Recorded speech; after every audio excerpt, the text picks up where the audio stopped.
Welcome to Books with Brookes, the second quarantine edition.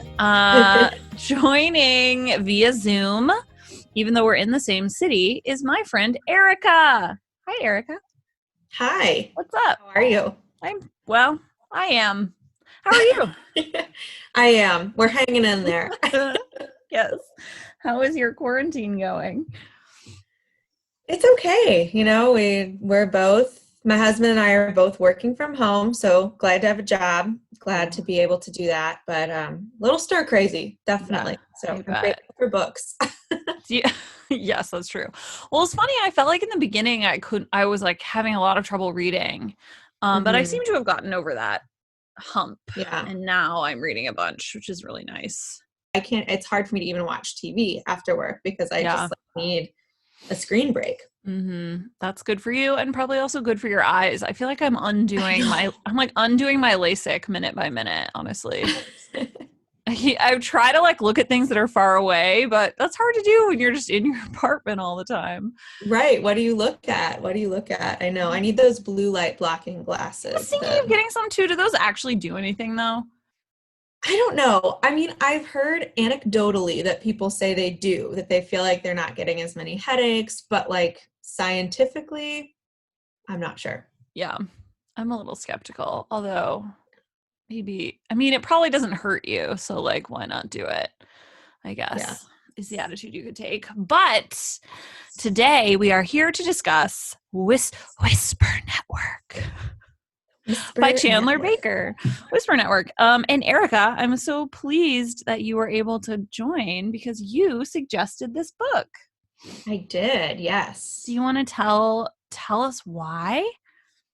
Sure. So I think I requested it because I felt like it was a book where people were going to have thoughts and people were going to have opinions. Yeah. And I think it will lead to a really lively discussion. I also think that a lot of us have probably experienced some of the themes that are in Whisper Network in our own workplaces and seen it to varying degrees. So thought it was something we could not only share opinions about the story itself, like the book and the characters themselves, but also our own experiences and how they sort of inform the lens with which we viewed the book and the story.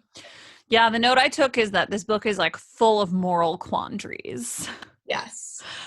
And that it reminded me in that respect of what was it, our January book, which was The Immortalists? Yes. Mm-hmm. And that was similarly also full of ethical and moral dilemmas over and over again. And we had such a good discussion about that book. So I agree. I think this one will lead to a lot of stuff as well. I hope so. Did you reread it again this month? Because I know you had already read it. I didn't reread it, but that's only because I just read it beginning of this year. So it wasn't something I'd read a super long time ago. So I didn't reread the story but I would have had it our next book club book I've already read, but I will need to reread that one because it's been a long time. But I actually read Whisper Network, I think in February. So not that long ago. Oh, cool. That makes sense. And yes, so our May book, can't believe it's May, is Station 11 by Emily St. John Mandel, which I also read, probably in 2016. So I will be rereading it and I'm psyched. And that will be the first book we've ever done for book club that I have already read. So I'm psyched to see what a different experience, especially because that book is so highly relevant at the moment. Yes, I know. I never reread. I on principle don't reread books, but I'm going to reread that one. One, because I don't remember all of it, but two, because I am excited and half dreading reading it from the perspective of feeling like we're living that reality. Yeah, I loved this book. Was my favorite book for several years, and I'm afraid I'm not gonna like it this time. Genuinely, it's gonna be too real. Yeah, it's too close to real life. But I don't know. I liked Whisper Network, and it was also kind of close to real life. So who knows? So I think, usually we do a plot rundown, which I think we should do, but I also want to say as a disclaimer that this book, it has kind of a murder mystery thing going on. And I don't think we are going to adequately be able to talk about it without some really major spoilers. So Probably not. I just think we shouldn't worry about spoilers. I'm saying it now. If you're listening and you haven't read this book and spoilers matter to you, you shouldn't continue listening because we're gonna ruin it. So yeah. So in terms of a quick plot summary, we basically follow 3 coworkers and friends in Dallas who work for a like global fashion. What is it? It's an apparel, like a athletic company. apparel. Yeah. That's it. Athletic apparel called True Viv. Their names are Sloan, Artie, and Grace. And they collectively decide to file a lawsuit against their boss, Ames, who is sort of, it's looking really good that he's going to become the next CEO of the company. And they kind of do it to protect a new girl in the office named Catherine. And they also kind of do it like to keep him from becoming like too powerful, essentially. Mm-hmm. And then at the same time, it's sort of happening in real time with like the actual Me Too movement. And there's a bunch of stuff happening in Dallas. And there's this list circulating on the internet that's like a list of men who have allegedly done, you know, like bad stuff. So, as I was talking to people about this book throughout the month, I heard some complaints that they couldn't keep the characters straight. Yeah. Which I kind of get. So I wrote down a quick description of them. So Grace, she's the one who just had a baby and she's breastfeeding and like kind of going through some postpartum depression. And then Artie is the one that they say she's opted out. She's a divorcee. She's like super practical. She just kind of doesn't participate in like traditional beauty standards and that kind of stuff, which is unusual for like Dallas and for like this corporate culture that they all work in. And then Sloan is kind of the ringleader. She's the highest ranking one, and she kind of like leads the charge on this lawsuit. And they all fall in line behind her. And then Ames is obviously the boss guy, and then there's another character named Rosalita who becomes very important. She's part of the like housekeeping cleaning staff at the building where they work. And I don't know, they all have husbands and babies and children and stuff too, but those are like the main characters. Did I leave anything out? No, I think that pretty much covers it. And then there's Catherine, the new employee at the firm, kind of the really green employee who is just sort of getting swept up in all of this. Yeah. And that's right. Catherine with a K. Catherine with a K. Okay, question number 1. I think I know the answer. It's pretty obvious since you suggested this book, but did you like it? I did. Oh, I did. good. But I like it. I like it with an asterisk. I thought it was like a great book, a great story. It was a page turner for me. I mean, I was angry reading it a lot of the time just because, as we'll talk about, there's a lot of just like workplace sexism. And for so many of us, that's not fiction, right? That's reality. And so I think that was a thing, but I thought that also made the story very timely and relatable and probably kind of added to its draw a little bit and how interesting the story was to me. But it is not without its like emotional charges for sure, and not always in a good way. Yeah, I agree with that. It was upsetting to read it at a lot of points, but I really liked it. I thought it was really well done and it kept me super engaged, and I looked forward to picking it up again. I blasted through it in like 2 days, which I usually try to read our books with Brookes books like a lot slower and highlight and stuff as I go, but I ended up reading this in the bath a lot, and so didn't bring my highlighter.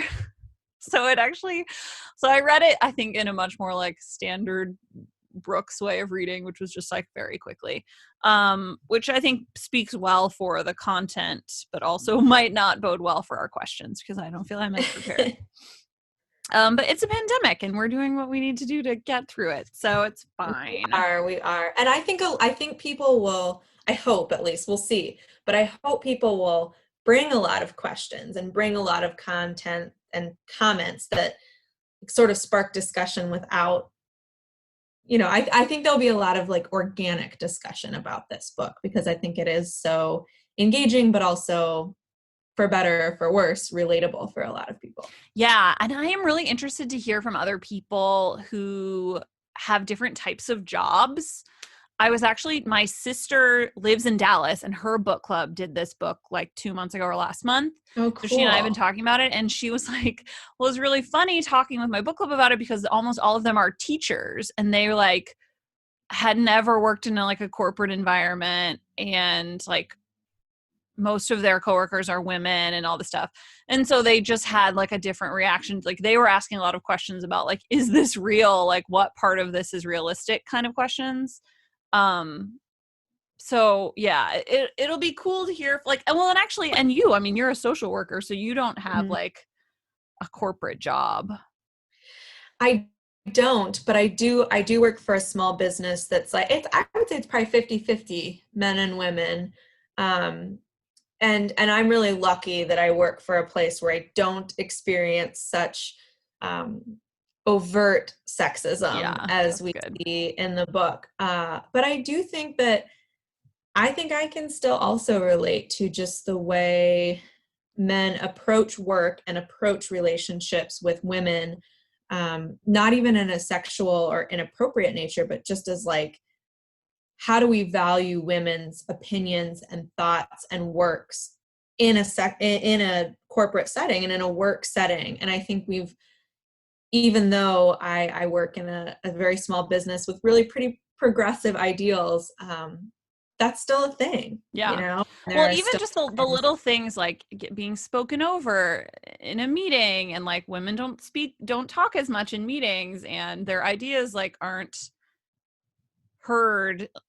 Like even little stuff like that, which is, I mean, even when you work with men who aren't overtly sexist, who are like really great and smart people and wonderful coworkers, like, and there is a character like that kind of in the book. Um, even that, a lot of it is invisible. It's invisible Mhm. to the men. Right. And I think Um, that's the part that's the most relatable, because there's parts of this book that get really extreme, right? Like it yeah, still it's is heavy handed. ultimately a murder mystery, like it gets really, really extreme. But I think there are a lot of examples of microaggression that we all experience, like you said, like being talked over, being like having ideas that you came up with presented as a male colleague's idea, like those Mm-hmm. kinds of things I think are much more common and relatable than some people think, Yeah. and Well, certainly than some men think. and the fashion. I mean, the office culture Yeah, of like fashion.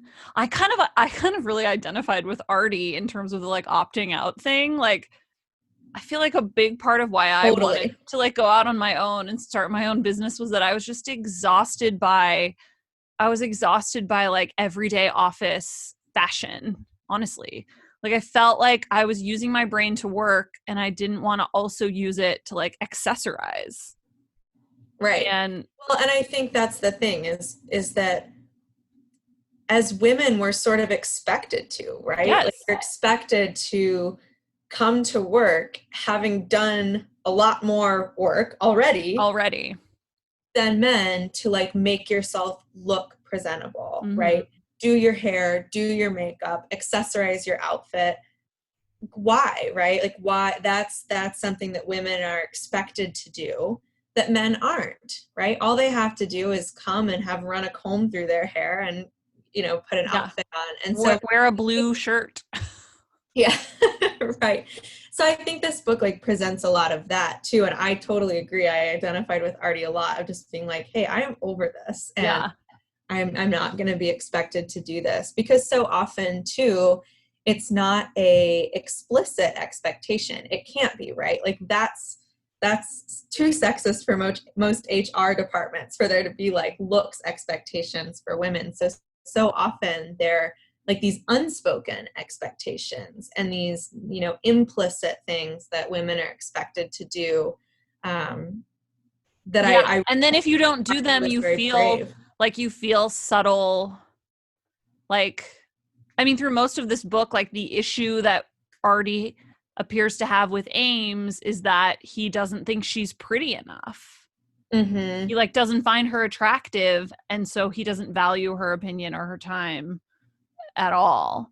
And I do feel like there is a lot of that, like this expectation of like, if you don't look and dress a certain way, then you aren't valuable as a woman. Yeah. So yeah, that was really frustrating. And I feel like that stuff does happen still. For sure. Okay, we always talk about first sentences, but this one is kind of tricky because we kind of have two, because we get like the first page is this eyewitness accounts like Yes. typed thing, and then we get chapter 1 with like the narration begins. So I guess technically the first sentence would be the eyewitness accounts. 12th April, eyewitness 1. I just stepped outside when I saw a flash of, I don't know, something, movement, I guess, on the other side of the plaza. And at first I thought it was a giant bird and then some terrorist bomb. So that's the first sentence of the book, I guess, technically. Then it goes on to say, another split second and I realized it was a person. I couldn't tell if it was a man or woman. So we know immediately at the very top someone dies. So Right. that's setting up our murder mystery. But we don't know who it is. And we don't find out who it is until like page 224. So deep, deep, deep in. Yeah, it very much, like, the mystery part of this. I think what's cool about this book is the story of these women's experience works forward in chronological order, more or less, right? But the murder mystery very much works backwards from these eyewitness statements, these like court statements. It sort of starts with the fact that we know someone died, but right, it's like hundreds of pages in that we realize who and how. And then it's not really till like the very end of the story that we really learn what happened. Yeah. Yeah, there were some really good twists, I thought. Like the murder mystery part, I thought was done like pretty well. But yeah, what did you think of the format of, because we get eyewitness accounts, then we have narration, and then we also have depositions at some points, which are like typed in different font and they look different. It's like a transcript of a deposition. And then sometimes we get text messages or like email exchanges. So there's a lot of like different ways to communicate in this book. What did you think of that? Yeah, I liked it. At first, it was hard to get used to, I think, because it was weird for all the switching, even just between fonts. Like, but I think that this book also, as you said at the beginning, like it's so timely and intended to be presented as a story that happens within this era of Me Too, which is very much like a 21st century thing. So there are digital communications that are important. There are different types of communication. So I think it speaks to that there's all sorts of different ways we communicate at work now and ways with which we work with one another.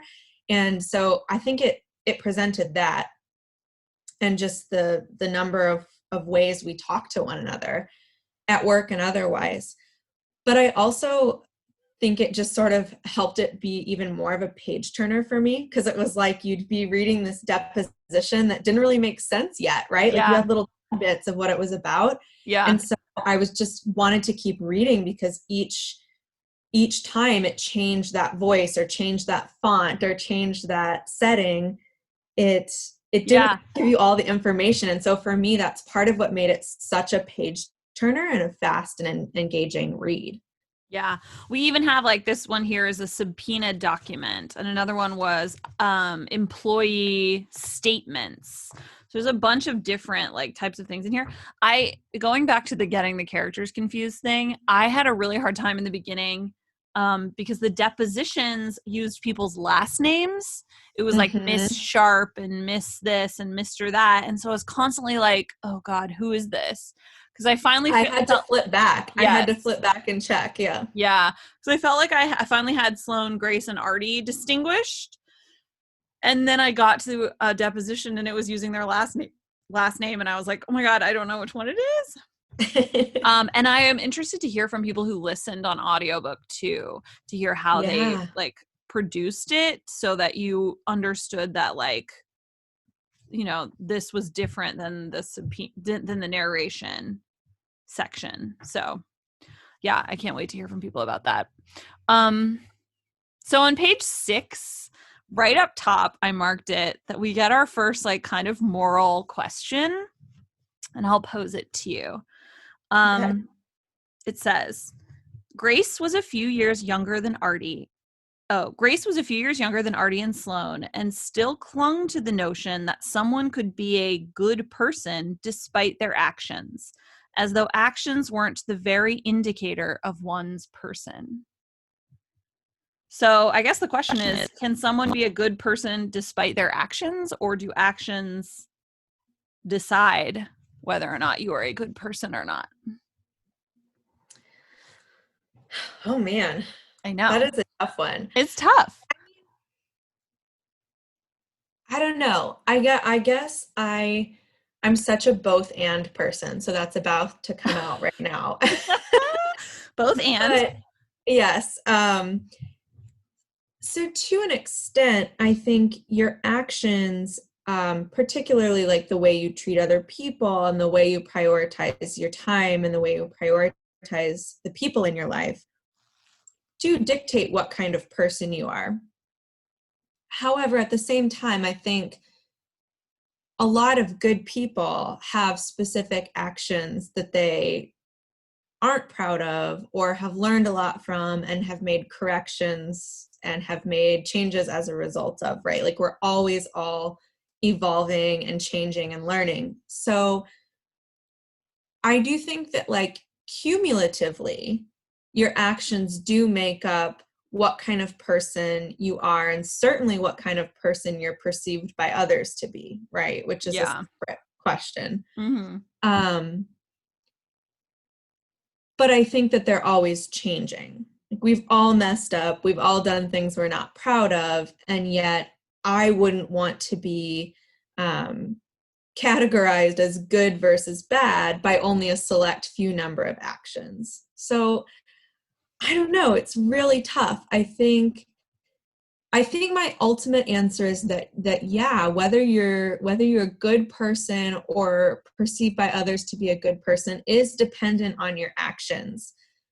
But we have to be really then all encompassing about which actions we consider. It has to be all of them over time and to take into account the fact that someone is learning from them. Yeah, it's almost as if you can't make that judgment until they're done taking actions. Right. You know, so like until someone's Which it's dead, very like, then you can't make that decision, I guess. yeah. And I think two people can be good in some ways and not good in others, right? Like someone might be a really great partner, a really great husband, a really great wife, but be a really bad colleague and be a really bad coworker or non-effective coworker. I also struggle with the words good and bad. I try to like be a little bit more descriptive than that. So it's a hard question from that perspective. But I think you can be really good in some relationships of your life and really effective and really compassionate, and then really bad or ineffective or totally lack empathy in other relationships in your life. And I think sometimes like coming back to the story in the book, that's the question, right? Like, do you have that empathy and that compassion and that like goodness in your personal relationships? And then does it flip off at work because of either some external pressure or because of some mold you're trying to fit? Do you become someone who's maybe not so good or not so empathetic or not so compassionate? And so I think there's like different areas of people's life that we could think about too. Yeah, that's true. Although I do think that we're not talking about like being empathetic. We're not talking about Ames having a lack of empathy. That's not his problem. True. His problem is that he like is a serial abuser and True. Yeah, harasser. I guess I'm trying to think about the question generally. Ames sucks. Yeah, he's He the sucks. worst. He's so bad. Okay, so something that I noticed about the book too is that we get so many character perspectives. Like we get in the heads of our three leading ladies, Grace, Artie, and Sloane, quite a bit. But we also get kind of a third party narration, I guess. So many chapters start out with something like, we read Lean In take it from us, the book was all but mandatory in our city's female professional set.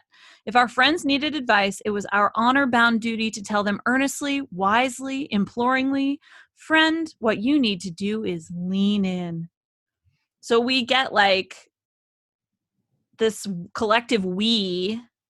We're not in any of the characters. So who is our narrator, or like who is this voice that we are hearing? It happens at the beginning of most chapters, but I also marked a time where it happens in the middle of a chapter, kind of out of nowhere, where we just get like this sort of God voice telling us like additional information about like the female experience. Let me find it, page 106.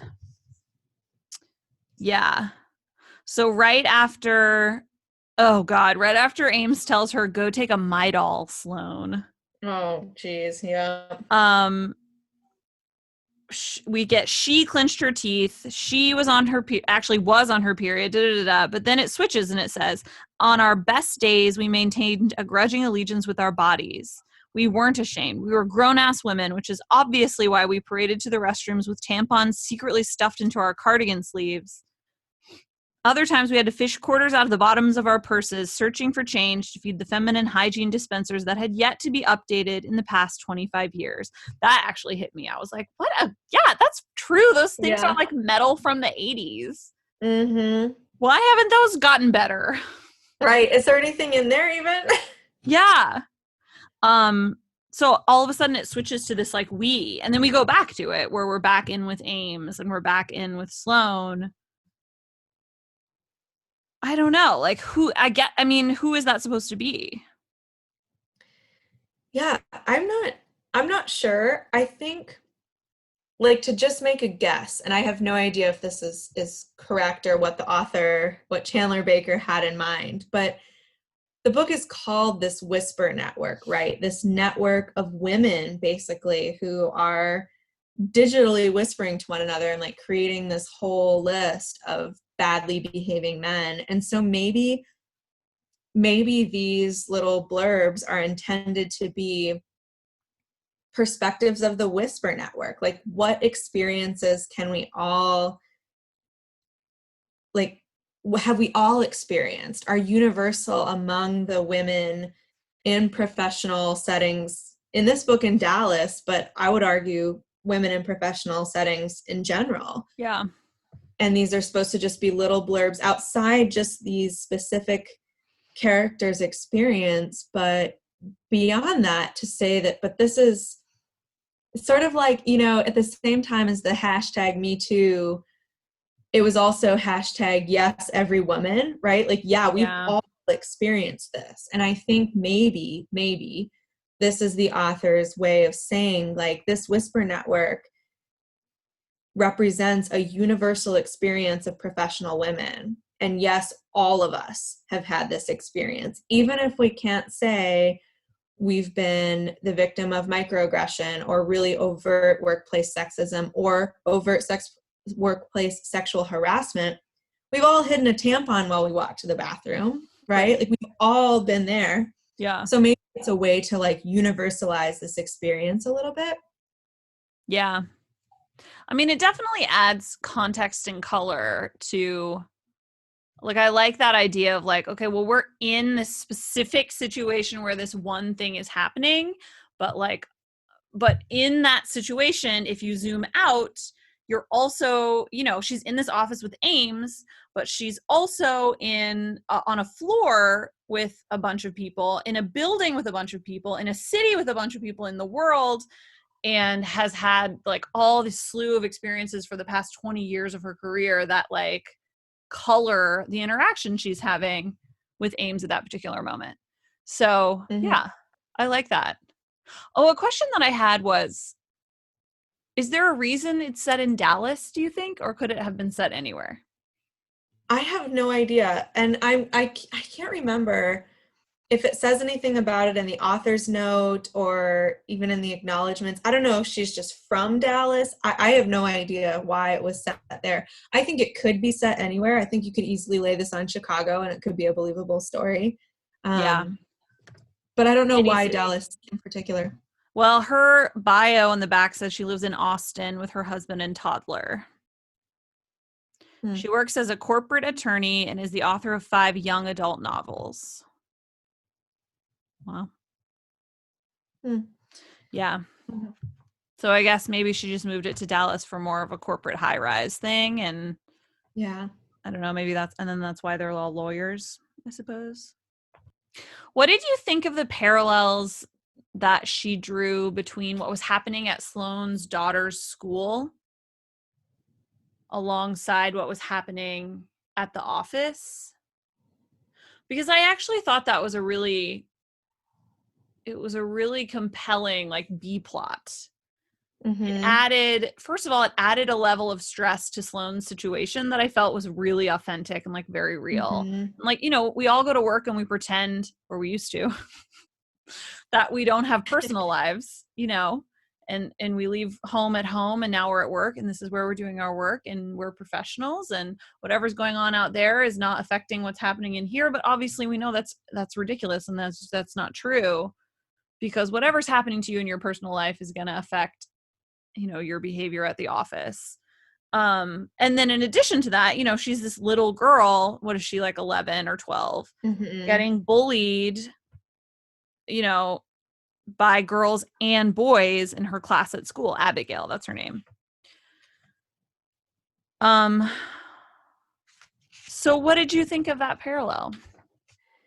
Yeah, I think it's interesting on a number of levels. One is like kind of what you just said, is that like we're expected to leave our personal lives at home and be 100% in work mode while we're at work. And I think that one of the major issues with that is that, especially when women are primary caregivers for their children and the primary point person for their children's school, like it's just totally impossible to do that, right? So I think it represented this constant tug of war for everyone. I don't want to like eliminate men from that that experience, because that wouldn't be fair. But I think particularly for mothers who find themselves in the primary caregiving role, this constant tug of war between not just personal life and work, but children and work, which is a little bit like the stakes of that are a little bit higher, a lot of higher. Yeah. But then it also presented this, like, if I remember correctly, there was a number of places in the book where it was like, do you let Abigail be her own advocate and like learn how to be this strong young woman, or do you step in and do you solve the problem for her? And so that was like a separate kind of narrative. Yeah. That presented, which was hard for Sloane, I think. Yeah. She struggled with that. But I did think it was it was a pretty simple metaphor for kind of what was happening in the workplace. And totally. It was a simple problem, but I think that that message probably hasn't trickled down to grade school level. Maybe it has now, but I remember the first time I thought, oh yeah, like why are little boys allowed to push little girls down on the playground? And we tell them it's because he likes you. Why do we say that? No, like what? Yeah. What? First of all, that's teaching awful lessons to boys and to girls. Like why? No. So, yeah, I'm sure that still happens. It certainly happened to me as a child. And, you know, it's easy to be like, oh, these moms are overreacting. But it's also like, no, like this is how men learn this behavior. And this is how women learn that they have to tolerate it. It starts at 11 or younger than that. Yeah. And I thought the line was really powerful about like, well, she used her voice. She told him no. Then she used her voice to ask the authority to step in, and they didn't. What else was she supposed to do? Right. Yeah, it did. It created this like very clear, and I think that was probably really intentional on the author's part. It created this very clear parallel between what kids experience and what adult women experience. Yeah. Like we, you know, a collective we as women, we do these things. We say no. we ask for help, and it's sort of ignored or brushed under the table or not resolved completely. And then what are we left with, right? Mm-hmm. Either crises or, major blow-ups at work, anything. But there's all these steps that can and should and are taken along the way that aren't taken completely seriously. So I think it does draw a really important parallel between the lessons we're taught as kids and then our experiences in the workplace, but also just in life as adults. I guess we all realized what happened at the same time. Or did you predict it? Did you predict who died? No. I don't think I predicted anything about it. Well, I think I did predict, but I was wrong. Like, what did you think was going to happen?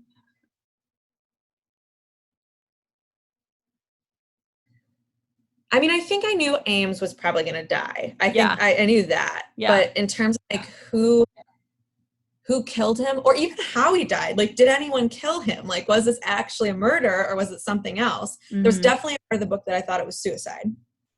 And then I bounced around. I never came to like a conclusion that I thought for sure. And I definitely was not correct about any of them by the time the book was over.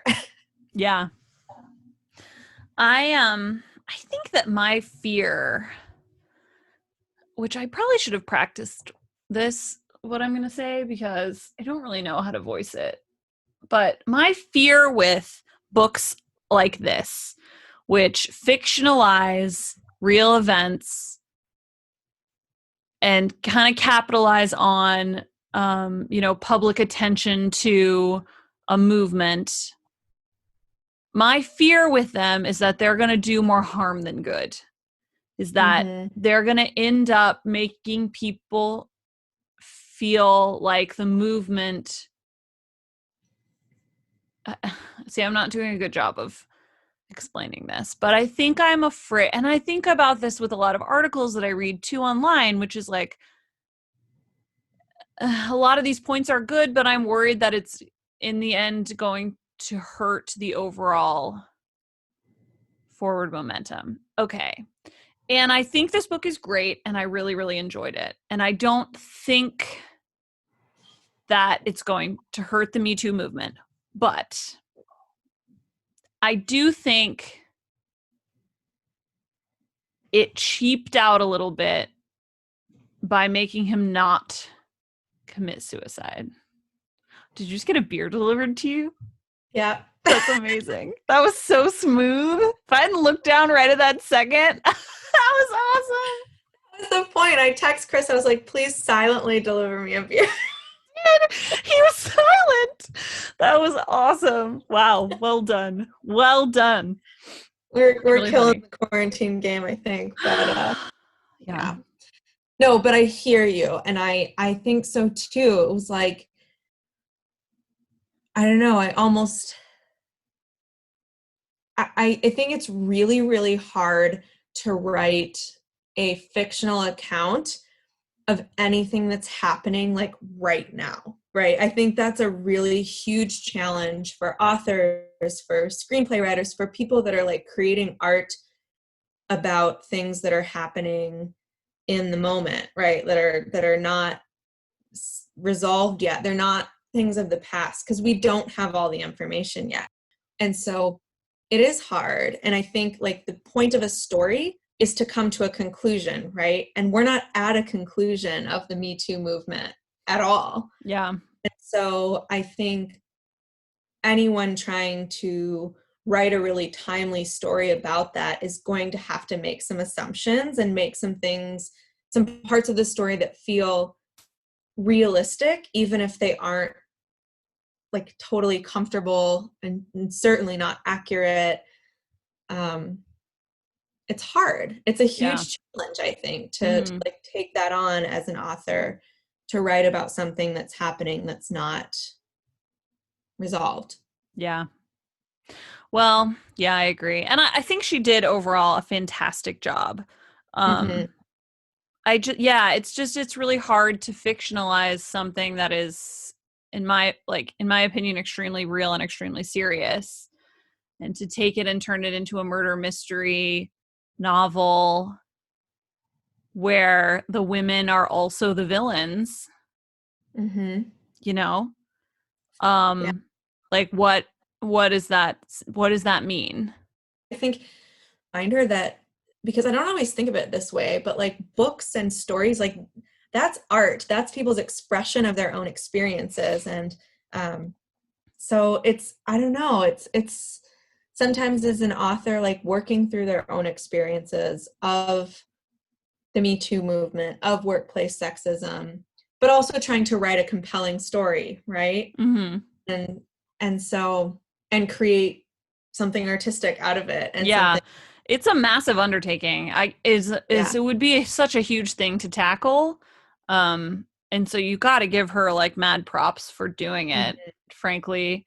Especially with something like this, you know, she's a corporate lawyer, like she is writing from experience. Mm-hmm. And so yeah, all of that is coming out onto the page as well as like yeah, all this fictionalized stuff. Yeah. I do think, well, I don't know. I kind of I mean, major spoiler, I kind of wish he had killed himself. Mm-hmm. I kind of wish he'd killed himself. And then that's what we were left to grapple with, which is whose fault is it? You know? That's what I thought. Who drove him to this, Right. right? And Mm-hmm. like it didn't at this, like at the, I don't know, in reading the, again, major spoilers, but in reading the depositions, it didn't read to me initially, and this is probably intentional on the author's part, but it didn't read to me like a traditional murder deposition. It sort of had the nuances of like who drove him to this point, Yes. who drug his name through the mud, and who did all this to make him feel the way he was feeling when he did this, and then to find out that he didn't. So I agree. I appreciated the twist from just a pure plot perspective, because it wasn't what I thought, and I love Yeah. when I'm surprised, and like I like when I'm wrong about the Yeah. ending. But on a more like ethical, moral scale, that was 100% what I thought. And I thought also, wouldn't that be a fascinating commentary on the Me Too movement to say, like, are we really as a society then going to turn around and blame women for outing their abusers? And then are they going to be held accountable for pushing them to the point of mental health issues, even something like suicide? So Yeah. it was kind of like a missed opportunity in a way, although I don't know that I'm ready to confront that question, fictionally or not. Yeah. Um, but I did appreciate the plot twist. Yeah, I did too. I appreciated them as well. But I did think like I don't know, maybe it's on my mind because we talked about this with The Firm too and the ending of The Firm, and I thought that if Mitch had been the one to murder someone, that would have been a way more impactful like Mm-hmm. moral dilemma to be left with at the end. And instead we got kind of this throwaway character who did the murdering because he was already bad. And so yeah. Yeah. That's like a really interesting point though, because I think it's sort of fascinating that we read The Firm followed by this book, because there's Yes. a lot of similar themes. Like Yes. in The Firm, the workplace sexism is just so much more overt. The author, John Grisham, is much more overt in his sexism and racism because of when the book was written. But then we read Whisper Network, which was written more recently, and it's a little bit more implicit, but it's also kind of like, but gosh, we're like still experiencing all the same stuff that we're Yeah.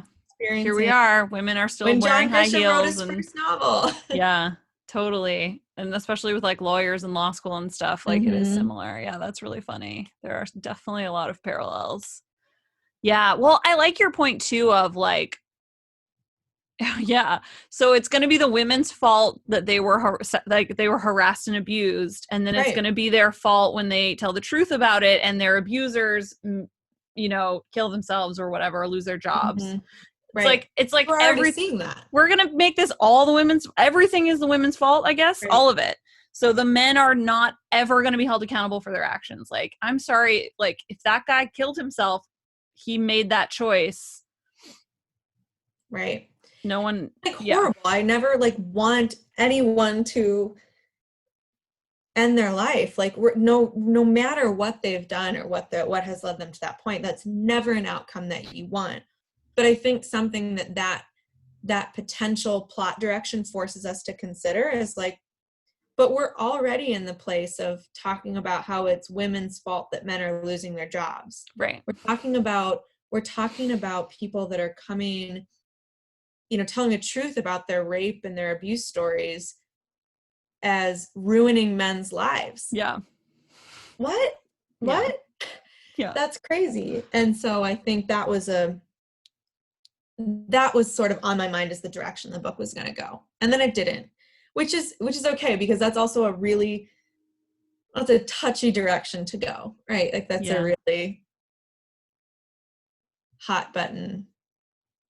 The book is already going to generate opinions. That would have been even crazy. Yeah. Well, and we did see some of that. I mean, a lot of the depositions, which I actually were some of my favorite parts, I think, especially because like when Cosette, the lawyer who was also like Sloane's sorority sister or whatever, oh, that was such a good scene too, where she comes in and she's like, oh, actually, I'm going to be the one litigating this. Like, oh, but we're still friends, right? And she's like, no, what are you doing?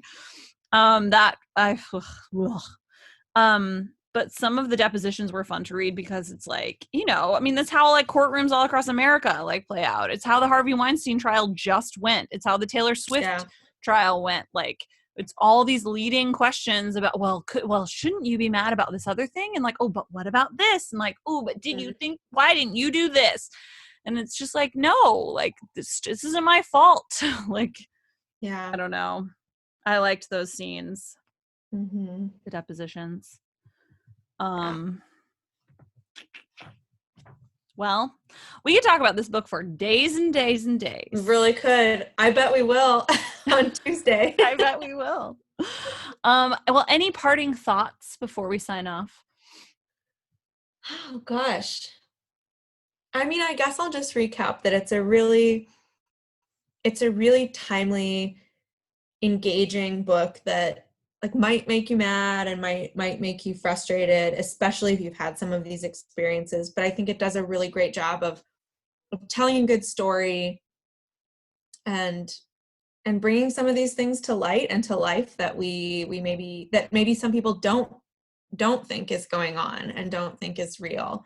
But at the same time, it's just a really good story. Yeah. At the end of the day, it's just like a great page turner. It is a good page turner and well written, and I agree. That's a good one. And a great book club book. So excellent suggestion. Thanks. I literally, while I was reading it, I was like, oh, this is such a book club book. Yeah, well, I think it was a Reese Witherspoon, I think. Yeah. Mine says it on there. My copy anymore, but it probably was. It was. And I bet it'll be to our Hulu screens next. Yes. I bet it will. Yep, we can watch it. All right. Well, Erica, I wish we were together, but it was great to see you and talk to you, and thank you so much. Yeah, thank you for having me. Yep, happy reading. Thanks.